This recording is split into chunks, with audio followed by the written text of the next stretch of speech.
Nerd alert. Nerd alert. Alright, so next up I'm going to review my new Cactus V5 flash triggers. Okay, so I'm going to talk about the Cactus V5 radio speedlight flash triggers. Ba-bum. I did a lot of research, and obviously if you cannot afford Pocket Wizard like many people can't, I mean, to have a 3 flash setup with a Pocket Wizard on each flash, plus on the camera, plus a ability to set the flash output, you're looking at $1,000 basically. These Cactus V5 are a little over $40 a piece. I think I paid a little bit less than that. You can also get a set of them for 70 bucks. It's obviously better to get the set than the individual ones, but unfortunately the sets were out of stock, so I had to get 2 individual ones. Amazon actually credited me the difference. Amazon rocks. Alright, so what's in the box? You've probably seen unboxing of, I'm sure you've seen unboxings of these triggers before, but I'm just going to show you real quick what comes in the box. You get the trigger here, which is a little bit large compared to some other triggers like Young Nuo makes triggers, Cowboy Studio makes triggers. I find these a little bulkier than they needed to be. They come with a base which is really flimsy and plastic, but it will get the job done, I guess. In order to use these as a camera trigger, you do get some cables with it, but they're a little bit useless. It does come with a PC cable, so if your camera has one of these old style cables, it'll trigger it. Otherwise, you're going to have to get you're going to have to go online and order separately a cable for your camera. This one is the one that works with all the new cameras for Canon. The crop sensors and such. It's a 1/8 inch to 16th inch. You're gonna have to order a special one for the 5D Mark II. So those cables are gonna go back in the box and sit there for all eternity. Now they will fire a proper strobe light, but I don't own those yet, so maybe I'll use them eventually. So this is the unit, Cactus V5. What sets this apart in a few things is it actually has a tightener for the bottom hot shoe, which some don't, which is dangerous. If you've got a flash sitting on here and you've got this sitting on your camera, it could just slide off. So Cactus, the V5s have this little, now it's plasticky, and much like the bottom of the Young Nuo flash, it's not the best tightener in the whole world, but it does work.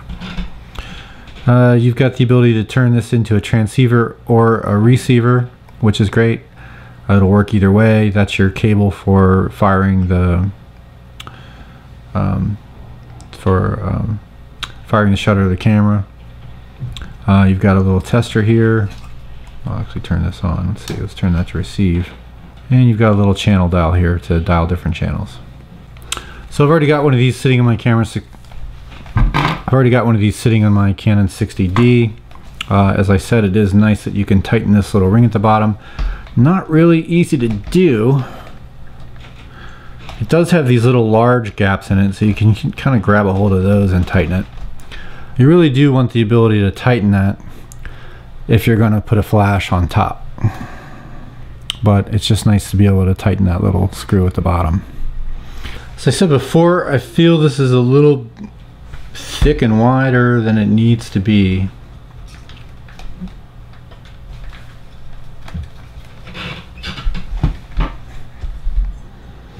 Somebody said something about looking through the viewfinder and having their forehead hit this. I can't really say I've had that problem, although you could see how it could happen. One of the things I'm really happy about going wireless is I did try for a while to use a ETTL cable with flashes that are just off camera, and being connected to anything is a pain in the butt. Really, these TTL cables are just for when you use a wedding bracket.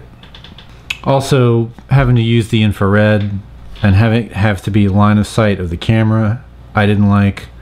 So wireless triggers are the way to go. And if you can't afford $1,000 pocket wizard, then your choices are the Yonguno, which are only a transceiver and receiver, not both like this one is, and it doesn't have the lockdown like this one does, so that's definitely a plus. I don't know why, but I thought that I don't know why, but when I first tried to put this on, it seemed to me that the grooved edge went in first, but it's not true. The flat edge goes in first. Locks onto there. For this demonstration, we're going to put it on its little base. So there it is on its base. You can then aim your flash wherever you want to. And I'm going to turn this on channel 1. And I'm going to turn it to receive. And on my camera, I'm going to turn it to transmit. And I'm going to make sure I'm on channel 1. And I'm going to turn on my camera.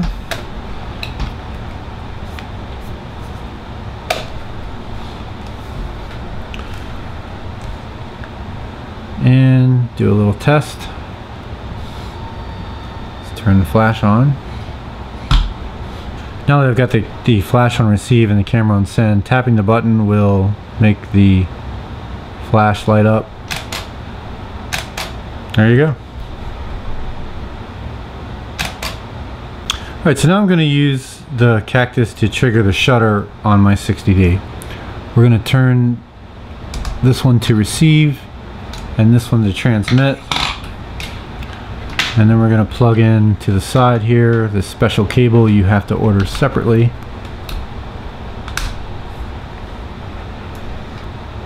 Now that I've got the Cactus on my camera and the cable into the shutter control, this one's on receive, this one's on transmit. I can hold down to focus, half press, and all the way to shoot. Okay everyone, thanks for watching and take care.